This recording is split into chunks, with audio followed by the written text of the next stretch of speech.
Hello दोस्त, स्वागत है हमारे यूट्यूब चैनल स्टडी स्टाइल में। हमें उम्मीद है कि आप लोग बहुत मस्त और अच्छे से होंगे। आप लोग की पढ़ाई बहुत बढ़िया चलती होगी। दोस्तों, बायोलॉजी के कुछ क्वेश्चन हम कर चुके थे। आज फिर कुछ क्वेश्चन करेंगे बायोलॉजी के, जो प्रीवियस ईयर में आए हुए क्वेश्चन है। 163 नंबर तक क्वेश्चन हो चुका था। आज हम 164 नंबर से क्वेश्चन स्टार्ट करेंगे। देखिए, आज का क्वेश्चन क्या है कि निम्नलिखित में से किसकी उपस्थिति जटिल पादपों का एक विशिष्ट गुण है जिसके स्थलीय वातावरण में उनको अस्तित्व को संभव बनाना है ना। संभव बनाना है किससे? दृढ़तक ऊतक, विभेज्योति ऊतक, संवहनी ऊतक, मृदुतक ऊतक। तो इसका जो ऑप्शन नंबर सी क्या हो जाएगा? सही हो जाएगा। अगला देखेंगे 165 नंबर का क्वेश्चन। कह रहा है कि सामान्यतः प्राणियों की तुलना में पादपों को कम ऊर्जा की आवश्यकता होती है। इसके मुख्य कारण निम्नलिखित हैं। ऊतकों में बड़े अनुपात में मृत कोशिका की उपस्थिति होती है। गतिशीलता की अनुपस्थिति होती है। पादप अपना भोजन स्वयं संश्लेषण करते हैं। श्वसन के दौरान पादप O2 मुक्त करते हैं। तो जो देखिए, ऊतकों में बड़े अनुपात में मृत कोशिका की उपस्थिति होती है, ये सही है। गतिशील की अनुपस्थिति होती है, ये सही है। मतलब ऑप्शन नंबर क्या हो जाएगा? बी हमारा सही हो जाएगा। अगला देखेंगे 166 नंबर का क्वेश्चन। कह रहा है कि निम्न में से कौन से उत्सर्जी उत्पादकों पौधों को पुराने जाइलम संग्रहित करता है? रॉल, साइट्रिक अम्ल, कार्बन डाइऑक्साइड, मॉर्फिन। जो रॉल है ये क्या करता है? पौधों को पुराने जाइलम में संग्रहित करता है। और रॉल के बारे में जानते क्या है कि पौधे में कोई उत्सर्जन अंग या उत्सर्जन तंत्र नहीं पाया जाता है। राल अथवा रेजिन पौधों का एक उत्सर्जी पदार्थ है। ठीक, रेजिन, गोंद, टेनिन जैसे सभी उत्सर्जी पदार्थ हैं। अपशिष्ट उत्पाद पौधों के जाइलम कोशिकाओं में एकत्रित होते हैं, जो बाद में मजबूत लकड़ी के रूप में परिवर्तित हो जाते हैं, जिसे हम क्या कहते हैं? गोंद। देख रहे हैं ना, गोंद वाला जो चीज़ होता है वही क्या होता है? उत्सर्जित उत्पाद होता है। ठीक, अगला देखेंगे तो इसका ऑप्शन नंबर 1 क्या हो जाएगा? सही हो जाएगा। अगला देखेंगे 167 नंबर का क्वेश्चन। कह रहा है कि पादपों में रेजिन और गोंद विशेषकर डाट डाट में संचित होते हैं। किस में संचित होते हैं? पुराने फ्लोएम में, पुराने वलकुट में, पुराने मज्जा में, पुराने जाइलम में। तो किस में संचित रहते हैं? पुराने जाइलम में संचित रहते हैं। अगला क्वेश्चन देखेंगे 170 नंबर का क्वेश्चन। क्या कह रहा है कि चलनी पट्टिकाएं डैश डैश में पाई जाती। किस में पाई जाती? फ्लोएम के नली कोशिकाओं में, फ्लोएम के सहचर कोशिकाओं में, फ्लोएम के तंतु कोशिका में, फ्लोएम के पेरेनकाइम कोशिका में। तो जिसका ऑप्शन नंबर 1 क्या हो जाएगा? सही हो जाएगा। अगला देखेंगे 171 नंबर का क्वेश्चन। क्या बोल रहा है कि पादपों में अपशिष्ट उत्पादकों को संग्रहण हेतु इनमें से किस स्थान साइट का उपयोग किया जाता है? रक्षक कोशिका, वास्तविक और उल्टा, फ्लोएम फाइबर, मूल और रोम ना। तो इसका ऑप्शन नंबर बी क्या हो जाएगा? सही हो जाएगा। अगला क्वेश्चन देखेंगे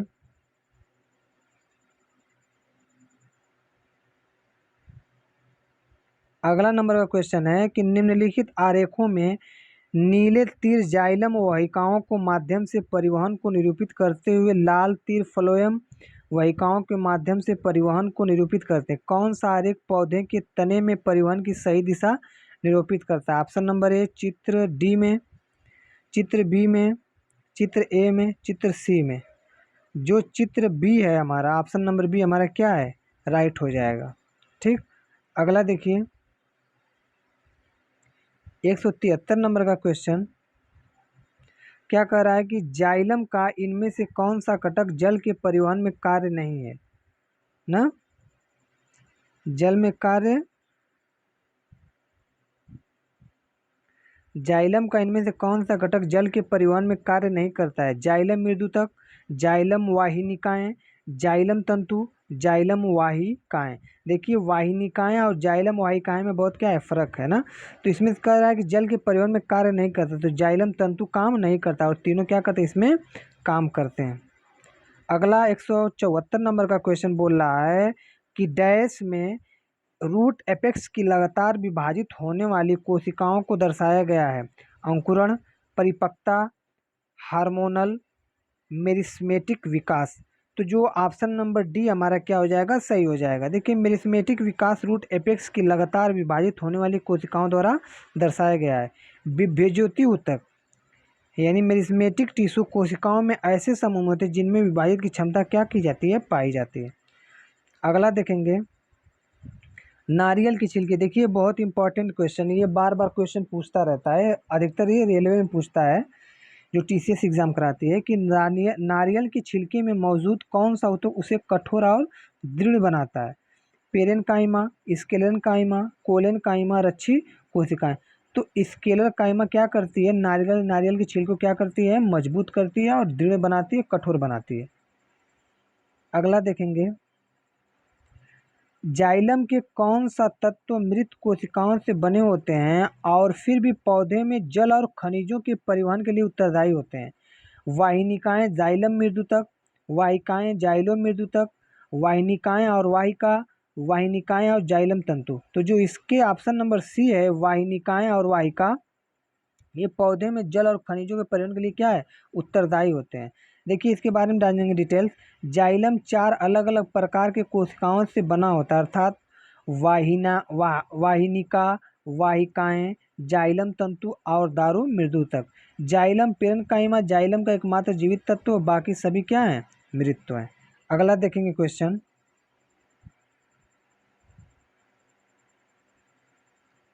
अगला क्वेश्चन कह रहा है कि निम्न में से पादप मोटी कोशिका भित्ति वाले ऐसे कोशिका हमें कहाँ मिलते हैं। वाय त्वचा, जाइलम में, फ्लोएम में, विभेज्योति में। तो ऐसी त्वचा कहाँ मिलते हैं, फ्लोएम में मिलते हैं।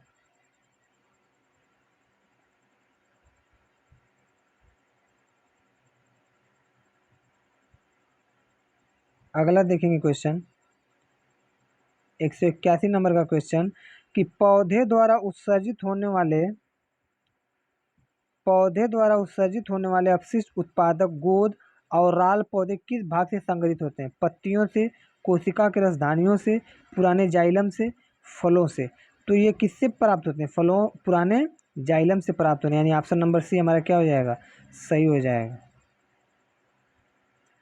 अब देखते हैं चित्र एक दिया है, उसमें पूछ रहा है कि निम्नलिखित चित्र में पौधे फ्लोएम ऊतक की एक काट को दर्शाया गया, कौन सा नामांकन चित्रित दीवार वाले उस भाग को दर्शाते हैं जो परिवहन करता है।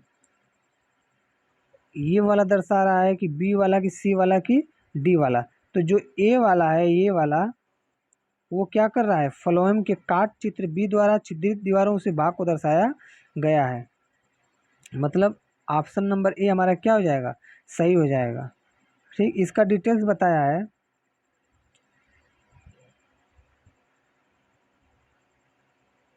डिटेल्स बोला है कि दिए गए फ्लोएम ऊतक चित्र बी में द्वारा छिद्रित दीवारों उस भाग को दर्शाया गया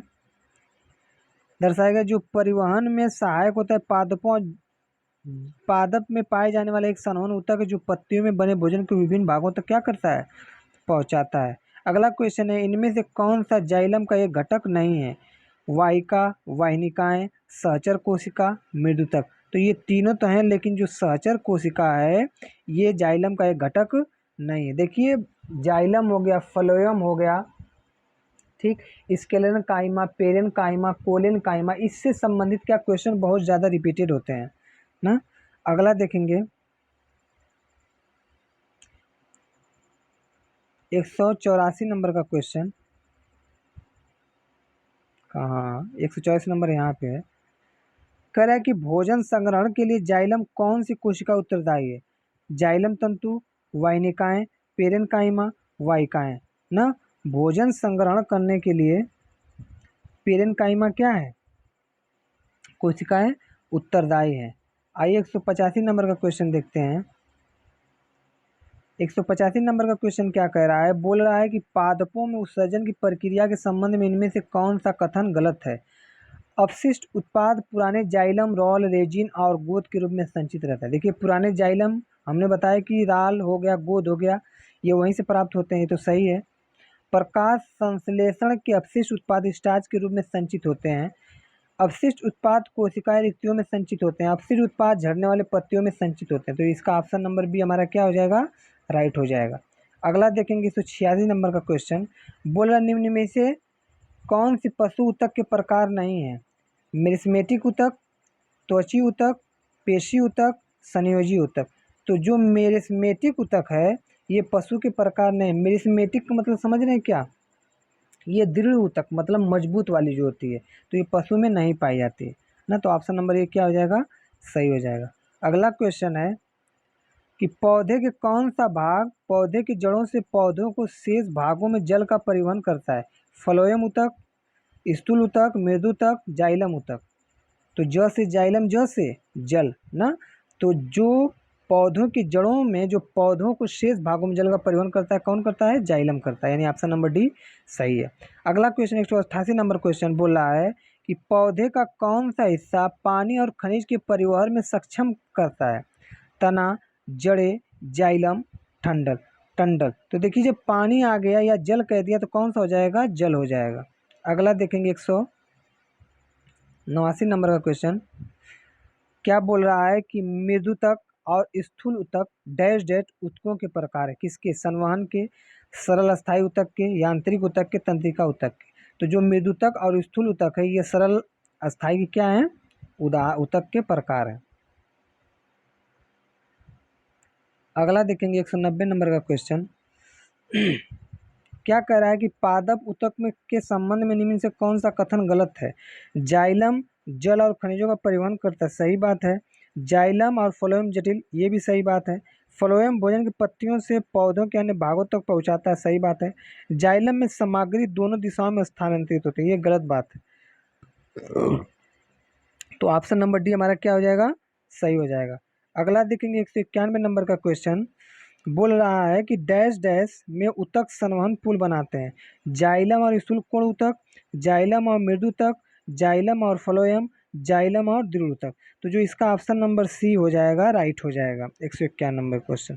अगला देखेंगे 192 नंबर का क्वेश्चन बोल रहा है कि निम्न में से कौन सा ऊतक युग्म संवहनी बंडल का गठन करता है? मृदुतक और स्थूल कोण ऊतक, जाइलम और फ्लोएम, दृढ़ ऊतक और फ्लोएम, दृढ़ ऊतक और जाइलम। तो इसका जो ऑप्शन नंबर बी क्या हो जाएगा? सही हो जाएगा। ठीक। अगला देखेंगे फ्लोएम डैश डैश के अतिरिक्त निम्नलिखित में से अन्य सभी मिलकर बने होते हैं, किससे? चालिनी नलिकाओं से, फ्लोएम वाहिका से, सहकोशिका से, फ्लोएम तंतु से। तो जो फ्लोएम होता है फ्लोएम वाहिका से मिलकर क्या होता है? बना होता है। ऑप्शन नंबर बी हमारा क्या हो जाएगा? सही हो जाएगा। 194 नंबर का क्वेश्चन बोल रहा है कि कौन सा अस्थायी ऊतक एक पौधों को कठोर और मजबूत बनाता है? Colon काइमा, scalene काइमा, Peren काइमा, एरेन काइमा। तो जो स्केलर काइमा है ये पौधों को क्या करता है? दृढ़ और मजबूत और कठोर बनाता है। अगला क्वेश्चन देखेंगे 195 नंबर का क्वेश्चन। 195 नंबर का क्वेश्चन क्या बोल रहा है? कह रहा है कि निम्नलिखित में से कौन सा पौधा है कि वह त्वचा का कार्य नहीं है? पौधे का संरक्षित करना, रोमों की सहायता से वायु की स्थिर रोधन परत तैयार करना, वाष्प उत्सर्जन को नियंत्रित करना, प्रकाश संश्लेषण करना। तो जो पौधे की वह त्वचा का जो है कार्य प्रकाश संश्लेषण करना नहीं है ना। ऑप्शन नंबर डी क्या हो जाएगा? सही हो जाएगा। अगला देखेंगे 196 नंबर का क्वेश्चन क्या बोल रहा है? कह रहा है कि अस्थायी ऊतक का निर्माण के लिए अस्थायी संरचना का आकार और क्रिया अपनाने की प्रक्रिया को क्या कहा जाता है? विभेदन कहा जाता है, एकीकरण, विरचन या खटीकरण। तो जो ऊतकों का निर्माण के लिए एक अस्थायी संरचना जो आकार बनता है वो किससे बनता है? विभेदन से, यानी ऑप्शन नंबर ए क्या हो जाएगा? सही हो जाएगा। अगला देखेंगे डैश डैश की कोशिकाएं कोने पर अनियमित रूप से मोटी होती हैं ना। स्थूल ऊतक में यानी कोलन काइमा में, मृदु ऊतक पेरेन काइमा, स्केलन काइमा दृढ़ ऊतक या एरेन काइमा वायु ऊतक। तो जो इसका ऑप्शन नंबर एक क्या हो जाएगा? सही हो जाएगा। आइए देखते हैं 198 नंबर का क्वेश्चन क्या कह रहा है। बोल रहा है कि पौधे में लचीलापन किस ऊतक के कारण होता है? जाइलम के कारण, स्केलन काइमा, कोलन काइमा, फ्लोएम। तो कोलन काइमा के कारण क्या कहते हैं? पौधे क्या होते हैं? लचीलापन होते हैं। अगला क्वेश्चन देखेंगे 199 क्वेश्चन क्या बोल रहा है कि निम्नलिखित में से किस ऊतक की कोशिकाएं जीवित होती हैं, लंबी और कोने पर अनियमित रूप से स्थूल होती हैं? पेरेन काइमा में, स्केलन काइमा में, एरेन काइमा में, कोलन काइमा में। तो ऑप्शन नंबर डी हमारा क्या हो जाएगा, सही हो जाएगा। कोलेन काइमा में क्या होती हैं, जो कोशिकाएं होती जीवित होती लंबी और कोने पर अमीरी रूप से स्थिर होती हैं। दोस्तों आज का लास्ट क्वेश्चन है, क्या कह रहा है कि बोल रहा है कि कोलेन काइमा ऊतक की कोशिका डैश से कोने पर मोटी होते हैं, किससे, पेक्टिन और काइटिन से, सुबेरिन और सेलुलोज से, सेलुलोज और पेक्टिन से, लिग्निन और काइटिन से। तो जो कोलेन काइमा की जो ऊतक होते हैं जो मोटी होती हैं वो सुबेरिन और सेलुलोज के माध्यम से क्या होती हैं, मोटी होती है, इसी वजह से क्या होती हैं, मोटी होती हैं। ठीक है दोस्त, आज के लिए बस इतना ही, फिर मुलाकात होगी एक नई वीडियो के साथ। यदि वीडियो में किसी प्रकार की कोई त्रुटि हो तो हमें कमेंट बॉक्स में बताइए, मैं उसे सुधारने की कोशिश करूँगा। बहुत बहुत धन्यवाद मेरे दोस्त।